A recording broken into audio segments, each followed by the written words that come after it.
Hey guys, that's Ed here.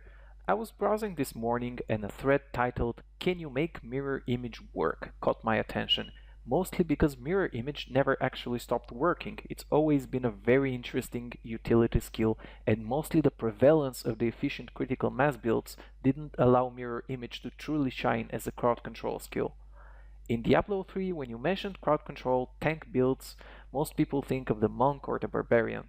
Permaston has mostly left the public eye with the removal of critical mass, but you shouldn't ignore two things. First, the addition of cooldown reduction on gear and paragon points, and second, the shift of focus in Reaper of Souls towards group play with the grouping bonuses and synergies between classes.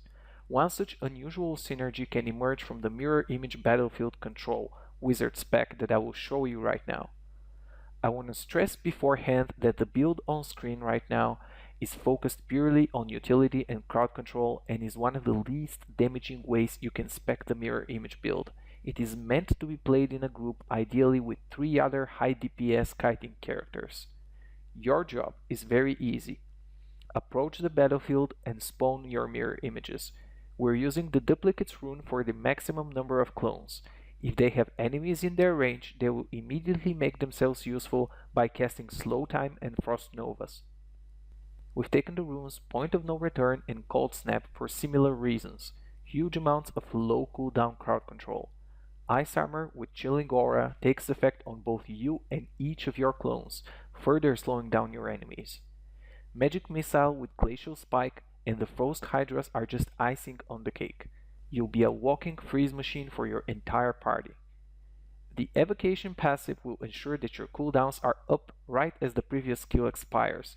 Blur will help you with survivability in high torment levels, and Illusionist is a utility type passive that will ensure that mirror images will be there when things get dangerous and you need them the most. The build is absolutely gear independent. You don't need arcane power on crit since the important skills, which are the mirror image, the frost nova, the slow time, are all cooldown based. What you'll benefit from the most are high toughness pieces and cooldown reduction wherever you can get it, including a diamond gem in your helm slot. This might also be one of the builds where attack speed helps the most, unlike many of the popular builds right now. An important thing to note is that you can add up to 10% cooldown reduction in your paragon points, which works excellently here.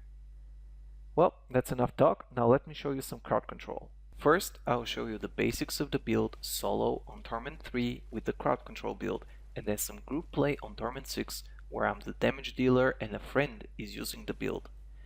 Now, as you can see, the basic idea is to find a bunch of enemies and then use your mirror image. The clones that spawn will cast their slow times right away in an impressively huge and overlapping structure that stuns everything in its path. Then they will start casting their Frost Novas and Hydras. You will be free to use your own slow time and Frost Nova at your leisure. Do your best to juggle them with the cooldown of mirror image and you should be fine. You can already guess what sort of devastation a group of Frozen Orb Wizards or Clusterbone Demon Hunters can bring for the time that you buy them with your stuns. Tight corridors and doorways are your friend with the build. Basically any sort of environment where your clones will fill most of the area with the bubble. If I can really point to a drawback of the build, it's that it creates some visual clutter on the screen which can be harmful against elites with affixes on the floor. Frozen affixes are particularly dangerous because they are the hardest to notice beneath the blue bubbles. Desecration and Molten are at least red, so they are not impossible to see. I should mention that another excellent variant instead of the Hydra is Blizzard with the Frozen Solid rune. The clones will also cast it once or twice, so between yourself and them, you're basically bound to freeze someone. I hope you enjoyed the build and that I got you to believe at least a bit in the utility and potential of mirror images as a way of tanking. If you liked what you saw, I would appreciate your subscription to the YouTube channel, and I hope I'll see you guys on Twitch TV/TheDeadSet as well. That's all from me, and see you guys next time.